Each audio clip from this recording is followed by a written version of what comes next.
Hello, in this video we're going to take the derivative of some logarithmic functions.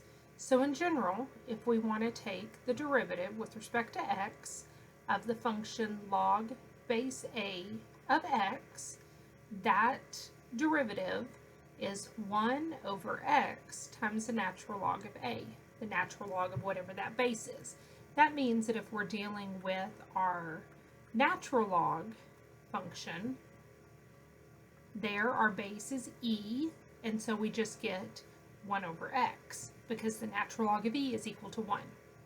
If we combine that, where, as you can see, the two examples that we have on the screen, we have something other than just an x, so that means we're going to involve the chain rule. So let's look at a couple of those.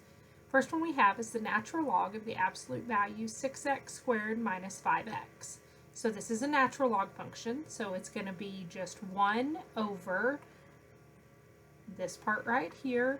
Inside our logarithm is going to be our denominator, but then because of the chain rule, we need to multiply by the derivative of that inside. So the derivative of 6x squared minus 5x is 12x minus 5, and sometimes you'll go ahead and see that written in the numerator.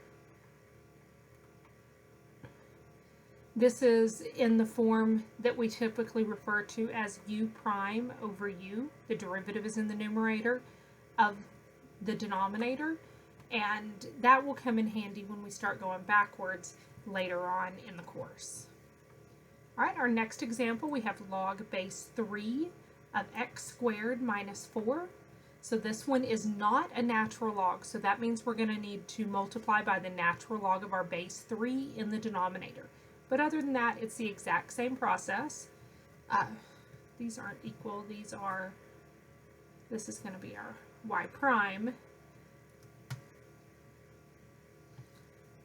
And this one's going to be a y prime.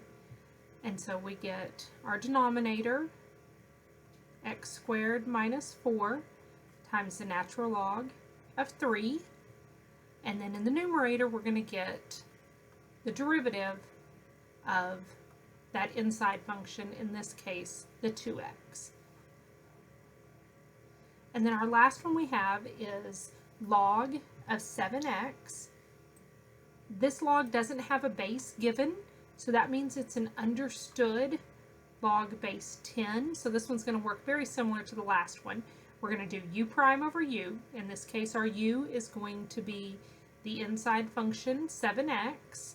So u prime is going to be 7 over u, but because this is not a natural log, we need to multiply by the natural log of our base in the denominator.